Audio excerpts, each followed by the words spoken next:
Welcome to Know You Matter. This is real conversations for people who want to feel a little bit better without being given a to-do list. Hi, I'm Jacqueline. I'm the restoration coach and I'm Lauren's mum. And I'm Lauren. I'm the restoration strategist. And we are ever so glad that you're here.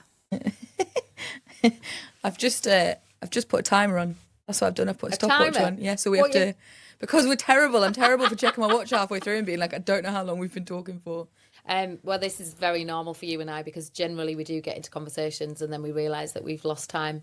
If we would be someone who is looking at productivity, we'd be their nightmare. Hey, I am super you're organised, really good efficient and productive, All as right, long as then. we're not having a conversation. It's been involved with me. No, do you know what it is? The best part about us is the absolute chronic inability to put the phone down. Like, you go, right, I love you, I'll see you later. And you go, oh, did you just... And then 45 minutes later, we're still talking. Yeah. That's it. That's the key. Anyway, hello, welcome. Yes, hi. As per normal, we're giggling when we get Good started job we've got these. an intro. I want to.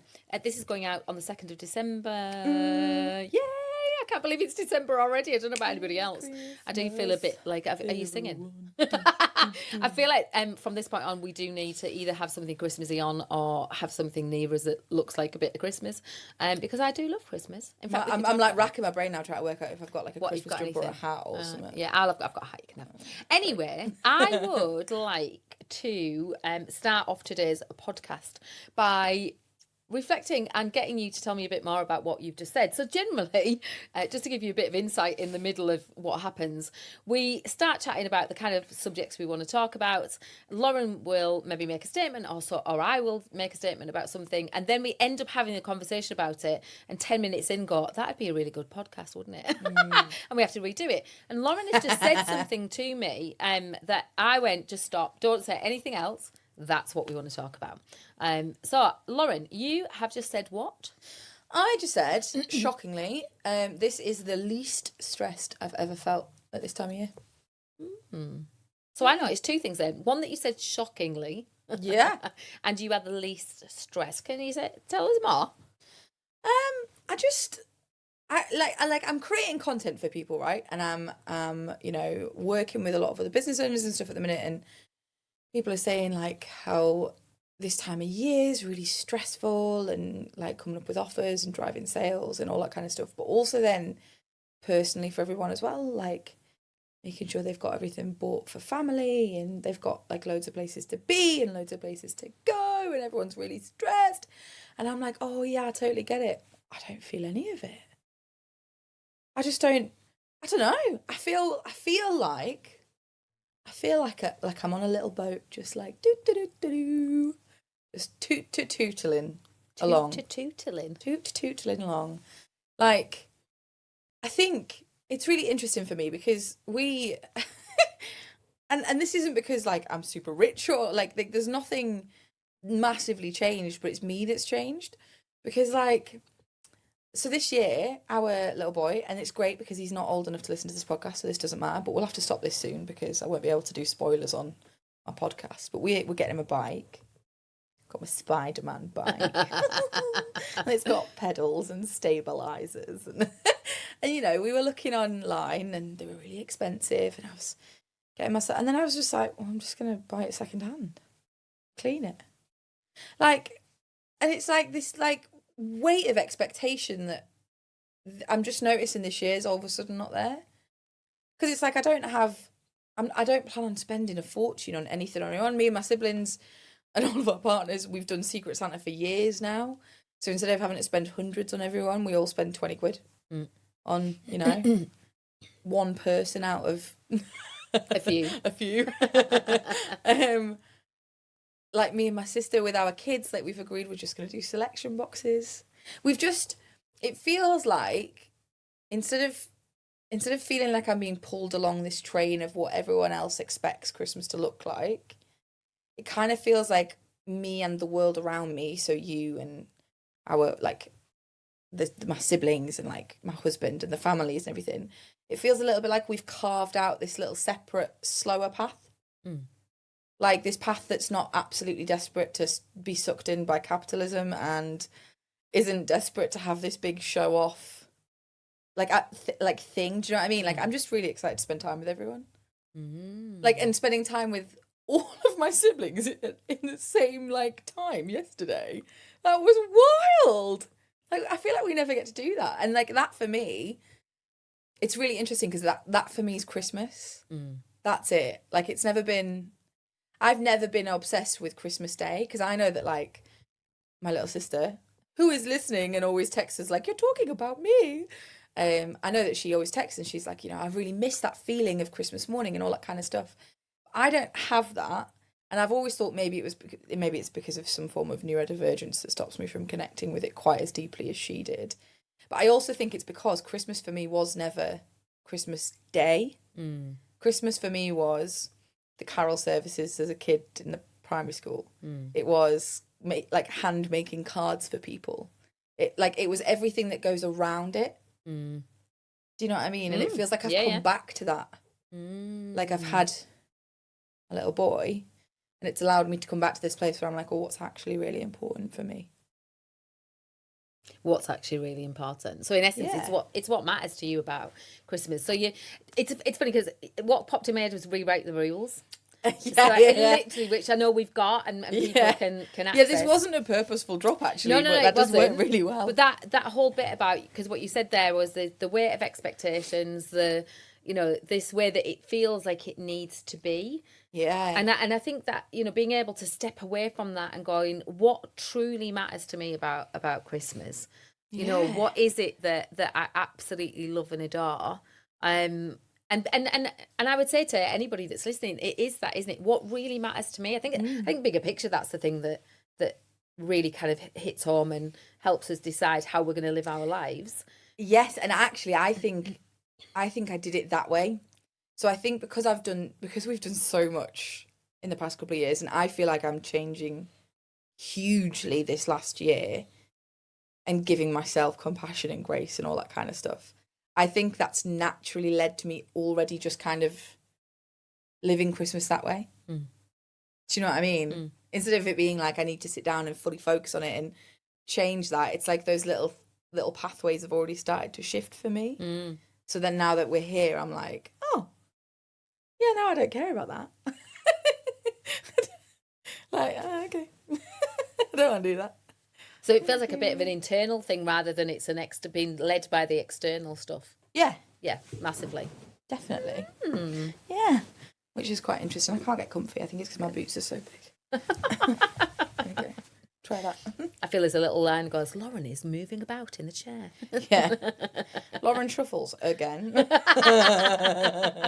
Exit stage left. So yes, I guess when you were talking, it I don't know, maybe it is, there's a bit of influence from the fact that that's always been how I've felt. I do love Christmas Day. I enjoy it. And though it's the build up, isn't it? And I don't know about anybody else. And we'd love to hear your thoughts on this. What is it that truly matters to you about Christmas when you sit and think about it? Yeah. How would you like it to actually look? Because one of the things that I never ever did, I mean, we didn't do it when you were kids because, I don't know that it was a possibility, but Christmas for me is about Christmas carols. It's also about being, going to a church service, and I'm not talking from a religious point of view.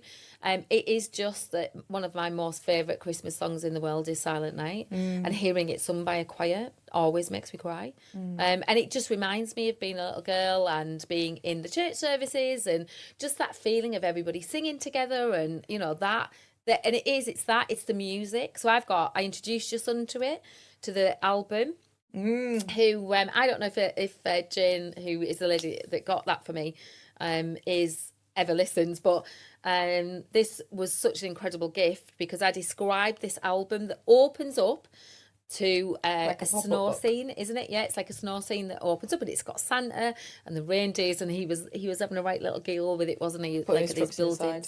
Yeah, putting his trucks inside and all of that. But the records, and that's one of my best memories as a little girl, because my husband also likes to keep things that have got some age to them. My dad's a hoarder. Good job, because I'm older now. But actually, the best, that was a joke. The best thing, he's kept my mum and dad's stereo. So we've got their record player. It's got, cassette deck and all of that kind of stuff. The equalizer, as you had. But that for me is one of my best memories, is that playing, being in the living room, it being really kind of dark, just the Christmas tree lights on. And then listening to that music. So I love that. One of my favourite things is being in the flat, in the living room, the Christmas trees up, the lights, just those lights are on. When I want a little bit of downtime, and just taking it, I think that's it, isn't it? It's like, I think there's such a big thing, like you said, these expectations about what Christmas should or shouldn't look like. And we often don't feel like we have any control over that. And that's where I think giving yourself that opportunity, even just to start to think, even in the smallest moments, what is it for me? How do I want it to look? Who do I want to be around? Yeah. All of that. Or even just like noticing that it doesn't feel right. Because I think for a lot of people, they don't realise that it's not right. But they still hope for this thing that they're never quite getting. Do you know what I mean? Like this craving for this feeling. So like a lot of my friends are like, oh, I'd like to just go back to Christmas as it was when we were kids. And I'm like, yeah, what is it? What is that? What? Because it's not, because, I think I do think there's a massive thing where I saw, there's lots of reels going around in the minute that say the same things, isn't there? But it's one that says like, growing up is realising that Christmas magic isn't real. Christmas magic is mums like putting the work in, and like I do think that's true. I do think that like when we especially when I was a kid, dads didn't really get that involved, and it's not the same now. Like Dave's getting just as involved as I am, but I think there's this expectation where mums are supposed to give themselves up, self-sacrificing, essence. All of it, like all of the time and the present giving and making sure that everyone's happy and placated, and you know what I mean, and like going to families' houses that they don't really want to go to because they should, and that kind of thing. And I think a lot of people move through it so naturally that it doesn't even register that it's not the right feeling. And by that I mean, if we're craving what we had as kids, what did our mums give us? Because logistically, I'd like to suggest that the fact that our mums sacrificed so much meant that we felt we were free to do all of the things that we loved. So that's what you're aiming for. It's to be free to do the things that do you see what I mean? Mm-hmm. Yeah. So it's like, and I think that a lot of people just don't even notice that that's actually the problem. Is that we're aiming down this path for this thing that, why? Yeah, instead of actually giving them, but and I suppose it's that part, isn't it? We get so right. So hang on, just step flip it and reverse it, because I think the challenge that we've got now is that the world is moving at such a fast pace. So we're sat here right now, talking about having the opportunity to reflect, notice when things don't feel right, and all of that. And actually, I think that's sometimes that gets lost in the part of it. And the reason, and also we're being faced by so many things that pull us in. So, for example, while you were talking to me a little bit earlier, all I could see in my head is Vinted, which sounds ridiculous, but let me tell you why. Because I have been known for liking my clothes, and just recently, I have sold a lot of clothes. I've still got quite a few I want to sell, and for me, there's a few things that are coming up for me. One is noticing how often I've spent money on things that now I'm not selling for anywhere near as much money. And it's really making me consider what I go and buy. Yet that is not stopping this pull in me every time I see something sparkly on Vinted, because I've now got money sat in my account going, maybe I should just buy that sparkly shirt. Should I buy that sparkly thing? Should I buy? And it is that thing of just, for me, it's just noticing now, do I need it? Do I want to go and do that? It's this expectation that I need this outfit or this thing or this. And yet what I'm realising is it's not the external thing that's going to make me happy, which is what you're saying. It's not the external thing. It's actually knowing what I love and what is it that matters to me. And that doesn't mean that I haven't, bought the odd thing. But actually it's the I'd rather buy the odd thing that feels like it means more, then do what I did used to do years ago, which was probably just buy as much as I could. Yeah. You know, and feed what felt like what you're saying, which is the expectations, which is, it's the shift in that. It's the feeling okay to say, no, I don't want to do that, but say yes to something else. Yeah. Because every time you say no, you are saying yes to something else. You know, and what am I actually saying no to, and what am I saying yes to? Yeah. Yeah. Yeah, exactly that. Exactly that. And it made me think, so when you're talking about like being pulled to, you know, have these outfits and buy these things, like, so I struggle at like the Christmas market in the centre of Nottingham. Like, it's beautiful and I don't want to go because it is beautiful, but it's so busy that it's like an overstimulation nightmare for me. But also, I can't eat there. So I just walk around and look at the stuff and maybe buy, but like, I have the last couple of years made it a thing where I'm like, no, I should go because it's Christmas and it's this and you know, I've got friends over and they want to go and it's like, okay, no, I don't want to. Like, what could I be doing in that time instead? Like, even just sitting on my arse and doing nothing, but I'm doing it on purpose. Like, do you know what I mean? And it's that, those tiny little things that it's like, oh, did I actually want to do that? Because I don't think last year I even realised I didn't want to go until after I'd been and I was like, oh, fuck.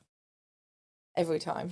Yeah, but it's that. And I think every time I come home and I'm pissed off. It's taking notice of that, isn't it? Because every time I come home and I'm pissed off, do I do anything about it? So actually this year you've been able to sit with it and go, no, that's not, actually I'm telling myself that's not what I want. I don't value that. It's not the thing that brings me the most joy at Christmas. What brings you the most joy at Christmas? I know you just said about the music. What else? What do you love? Oh, seeing you all. Yesterday was wonderful. Just so good. Even just, and I know we didn't spend loads of time together, but just seeing the kids, having that fun, looking around, you know, knowing that it doesn't have to be perfect, because that's the other thing that I've had to let go of. You know, it's not always going to be that everybody's in a great place or things like that, and things are always happening. Seeing the joy that looking at a Christmas tree brings for somebody, or decorations, or you know, talking at the stall holders. Yesterday there was a couple of people that I had conversations with. Christmas, it is about, do you know what it is? It's really funny because as I was saying that, it's realising whilst it is family, it's about being able to give myself a little bit of time to slow down. I read a really brilliant article just recently that, you know, when you think about the world and what happens at Christmas time and how mad it gets. Yeah, manic. And it has to be all of these things, and we need to be all of these do's, and we need to do this and we need to do that, and how the table looks. And now, of course, we are. And I feel it. You know, I go on Instagram and I see these beautiful tables and how they've been set up, and I watch these people that have been invited to all of these parties, and I see all of these things, and I can feel this part of me that is like, you know, I'm not enough, I'm not this, I'm not the other, I'm not doing that. And thankfully, the work that I've done goes, it's okay, come here. So that part of me I just kind of care for and go, it's okay. We're not missing out. We're not missing out, because look at what we have got. And it's like being able to kind of sit and go, what is here? What have I got? You know, so it's all right to have, I think we posted about it, you know, have that gratitude and also feel something else. It's like, it's not one or the other. Yeah, it's not exclusive. And I think, instead of but, it's and, you know, and I think for me, it's being able to know that, you know, this, for human beings, this was a time in the winter to slow down, to be able to, you know, protect ourselves from the cold and what was going on. And, you know, like the seasons, because I do love that idea that, like, the seasons, you know, we go through these stages. So even in a year, you know, being able to let things go and allow ourselves just to kind of hibernate a little bit. And by that, I know most people might be listening go, I haven't got a chance. And I do understand that. You know, I'm speaking right now as a woman who doesn't have children at home, that doesn't have, you know, a manager asking for Q4 reports. All of that. And everything. I absolutely take that on board. This is not for 1 second me saying that, you know, that's that's what you need to do. I think it's more just the noticing. What do you need? Where do you carve that out? Where are you saying yes to something like you've just said, that where it's a should and not a what do I want? And just, tapping into that inner voice. And that, it's interesting because that, meditation, I find it fascinating when you watch all the conversations that happen about it, and how people see meditation and how I saw it, because I had a real fixed picture in my head about how I needed to meditate, how I needed to kind of cross-legged, all of that, and like how it needs to be. And there is, and I know people train it. Yet for me, Glennon Doyle comes into my head. Glennon Doyle, who wrote the book We Can Do Hard Things. You know what? I don't know if you remember what she did, but when she first realised that something needed to change, she used to go and sit in a cupboard in the dark. Right, Nella. To stop all to stop all of the external noise and everything, and begin to hear what her own voice was saying. And I think that for me is why I love coaching, because I think in a coaching environment, because if you think about that little dark, warm, she sat in a cushion, I believe, it was this space where she could be away from all of these external voices and begin to listen to what was actually being said in her own head, and find this own inner voice for her. And I remember reading that book years ago and being like, oh my word, that. So for me, that's what meditation is. Literally, it is just being able to notice what is going on in my head. What are the feelings that I'm ignoring? What are the things that actually are trying to get my attention, and what's true and what's not? So that I can begin to really sit with, you've just said there, noticing every time you came home from doing things that you didn't want to be part of, because actually you didn't feel included, because of that feeling that it brought you.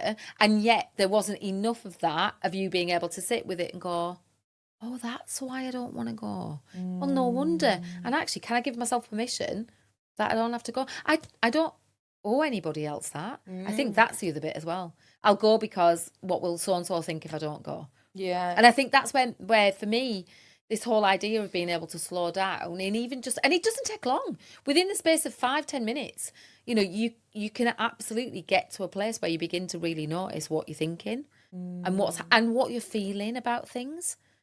So we know not to trust what we think, and we know not to always trust the feelings. The thing is that they're a starting point. You're learning something about yourself. If you're somebody that's always thought that you should, being a people pleaser, that kind of thing, which for some of us, for me, it runs through my car. Noticing as I do, even at Christmas, even yesterday, where there was that whole bit of we're not all together, because I felt that pull. Oh, we need to walk around. I can feel that little voice. We need to walk. There's my high-pitched little mum voice. That's my gosh, I can't think of anything worse than all of us trying to navigate walking around together. Yeah, and yet, awful. In that moment, I noticed her. I noticed that part of me that was like, we all need to be together. Everything needs to happen. We've come to this together. And I was just like, oh, no. No, we don't. No, we don't. It's okay. It's okay. We're all there here. were 5 children, 2 of which were toddlers. That would have been. and I think it's that, though. I think it's just noticing 6. it. I don't know. 5. 6. Hang on a second. I need what to count counts now. What counts as a child? 6. There were 6 children. But I think it's that, isn't it? I think it's being able to give yourself that little bit of space. That wasn't words. When you were talking, what it made me think of is when I used to work in Hartlepool, and it was wintertime, and the drive there and back was an absolute nightmare. If you've ever driven on the A19 and the A66 and the A174 up in the northeast, you'll know what I'm on about. And I vividly remember, driving home and the stress in my body at how long it was taking. And I think a lot of people get that, right, doing the commute, like my husband does. Like, he comes home in a right tiff when the traffic's bad, and he's like, oh, like, it took all of this time, it should only take this time, and like so angry about it. And it's one of those moments where it's like, that's not going to change. Like, I can't change that. I can't change the traffic. Yes, I can try and leave earlier. Yes, I can try and leave later. Those are things that I can do and I might do. But in that moment, I can't do anything about it. There's no going to be yelling at people who've also got no control over it. And it just made me like realise that, so like this morning on the way here, the difference that I can see in myself, because, I like would be driving home and shouting at And fair enough, I still do that. The road rage when someone doesn't indicate, like, oh, it makes me twitch. But like also this morning, like I just didn't get in the outside lane at all. Like, you know, I took it easy. I made sure I kept my distance. Let people out where I could. Like it was just like this super chill drive. And it sounds like such an anticlimax, but actually, like that was 30 minutes of my life where I wasn't stressed. Where I would have, like I was before. Do you know what I mean? And it doesn't sound like a lot, but it is. Because those tiny, like, that 30 minutes twice a day for someone who's commuting. And then add. And it's like, hang on, what if you could just... I think one of my favourite reels that I see is like someone saying, and I don't know if it's like absolutely the thing, but it's like when you realise that the best thing to regulate your nervous system when you're in high stress is to slow down. And the examples that they use were really useful to me because brushing your teeth, like how often do I brush my teeth? And I'm actually being really aggressive with it and like trying to do it really, and I'm like, just, what am I doing? Or I'm like walking down the street and I'm like, why am I walking at the fucking soldiers' bay? Like, what am I doing? Maybe we should share the one that we did yesterday together with the 20 toe curls where you that was so weird, but so good. It is. If you've not heard of it, it's quite. It was fascinating to do. But I didn't need it when I went to bed. Yeah. So when literally when you notice that's where this state that you're in, and kind of this high, I think high shoulders, high shoulders, tight definitely. shoulders, tight neck, maybe like, feeling it. Yeah, my diaphragm is a place I hold a lot of stress, and so do people. Yeah. So where am I not breathing more deeply? But instead of thinking about breathing, even just focusing on your toes. So it was funny because we did it yesterday. So you clench your toes 20 times. And I can feel the minute that... Sorry. I can feel that. I'm doing it now. So you don't need to be... Oh my gosh, it's one of those amazing things. I think you just know if you heard that was my toes inside my boots. I didn't fart. I didn't hear it, so it's fine. It went... But yeah, it's... I can hear it now. Listen. See if you can hear it. That's my feet inside my boots. That's what you get for having Doc Martens. But even little things like that just allow you. I noticed when we did it, I got to like 5 toe clenches already. My shoulders have gone down slightly. I get to 10. I can feel my body, my diaphragm's relaxing. You're yawning. Oh, I'm so sorry. I'm trying not to be a psycho, but I equally don't want to yawn if I can help it. So I'm looking anywhere. But I can feel it coming. It's like, don't make me yawn. It's warming here today. And I've got a jumper on. But it's that anything, isn't it? Little things like that just allow you. Because I think what I realised was years ago, I don't think I ever had any control over any of that. And I think connected to Christmas, I began to realise that I could almost see this version of me that was running. Yeah. And was like she needed to catch up. Yeah. Like I wasn't enough and I needed to catch up, and if I wasn't this and if I wasn't that. Yes. And I think that's what I've done is I've almost left these little parts of me. So the mum me that's like it needs to look like this to be perfect. Yeah. And the other part of me that's like, oh no, it needs to be this. And I'm like, oh I get you. I understand why you're there now. It's like, and I don't need that. And for me the way to do that is that I'm noticing what's happening in my body. I'm noticing how much I clench. A biggie for most of us, it's notice your jaw. So I read this today. If you begin to feel this sense of like high stress, just open your mouth. Interestingly, I don't know if you remember. Your jaw to just. I went to the doctors when I was younger for TMJ for the stress thing in my jaw. Yeah. Also triggered by the fact I got my fist stuck in my mouth, but that's neither here nor there. Anyway, we went through all of these things that I couldn't do because I had to relax the muscles around my jaw. So like I don't know if I could or couldn't drink through a straw. It was one or the other. I could only use small spoons, not big spoons, because I couldn't put pressure on my jaw muscles because my jaw would slip, and that was like really painful. Anyway, but one of the things he taught me was that your mouth relaxed is not closed. Like your tongue should be resting against, because this is one of the things, right, that I struggle with. Because you know when people go, unstick your tongue from the roof of your mouth, it should be up there, like where it rests naturally. If you've got a fully formed like palate and everything, Your tongue should rest comfortably on the top of your mouth, because that's what stops us from mouth breathing when we're sleeping. Because we should be able, logistically, to sleep with our mouths slightly open, tongue against the roof of your mouth.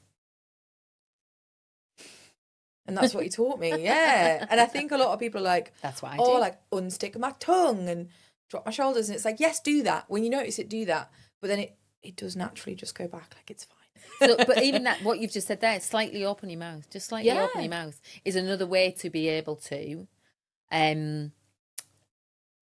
allow yourself to, just see if you can relax. And I think there's not one real or one thing, is there? But it's to begin to notice. Have you done the corners of your mouth thing? No, go on, show me. So it's like, if you lift just the corners of your mouth, you can't. It's really hard to frown. So if you're, you look like you're apologising for like getting in my way in the middle of the street. Sorry. It's all right. But yeah, that's a good one. So if you feel yourself, because I get this, like, I have this wrinkle that comes when I've been concentrating all day, or when I've spent all day with my toddler. So if you do that with you feel your forehead go whoop. It's the strangest feeling, but it's like super nice to relax your forehead. But yeah, all of these tiny little things, it's like when you start to realise that you're like, oh. So I have this one when I'm driving where I realise I'm like, hunched over the wheel like this. And then I sit back and my shoulders go pop, pop, pop, pop. And I'm like, okay, sorry. So well, all of that, if I think about where we've gone, because we started with your comment, which was, I feel less stressed this year. Welcome on a journey. Than ever before. I think, part of that for me is noticing that, one, it's being able to know what matters to us. And actually being able to get to that is what the conversation has shown us, is it is about being able to notice what's going on in your internal state. It's about realising you can't control what's going on the outside. Yeah. You've got more opportunity to control what's going on the inside. And it doesn't mean it doesn't suck, because traffic does suck. Like, it also doesn't mean that you won't feel called to buy the sparkly skirt. Yeah. And maybe it's the right decision. Yeah. We are not under any circumstances telling you not to go and buy a nice sparkly outfit if that's what you want, because yes, my other daughter will be listening to this going, excuse me, don't you stop my shopping. And it's about just understanding you, isn't it? I think that's, know that you matter is what this is all about. Yeah. And that there is not one scripted way that we need to do Christmas and December. Yeah. And how do you want to go in? I guess the bigger thing for me is I started to realise, how did I want to go into January? Yeah. And even because, I don't And set not New Year's poorly. resolutions. Yeah, that's, and being able to just notice, where do I need a little bit of rest? Where do I need to say no? What are the things I need to say yes to? Yeah. Because I'd like to suggest, if you're one of those people, like I was, who was starting January with a cold, feeling shit every year, there's a high possibility that you're pushing it too hard in December. And mine, I do have to say that, because obviously I've not had children for a huge amount of time. He's only 3. Mine was drinking. That I do want to note that releasing the pressure on myself that I'm not going to be doing any of the drinking this year is just, it's wild to me. I'll be 6 months sober on the 21st of December. Congratulations. Isn't that wild? But yeah, like that, needing a holiday from my holiday. I would say that if that's the feeling, then maybe there's a space to consider if there's more opportunity to slow down. Yeah.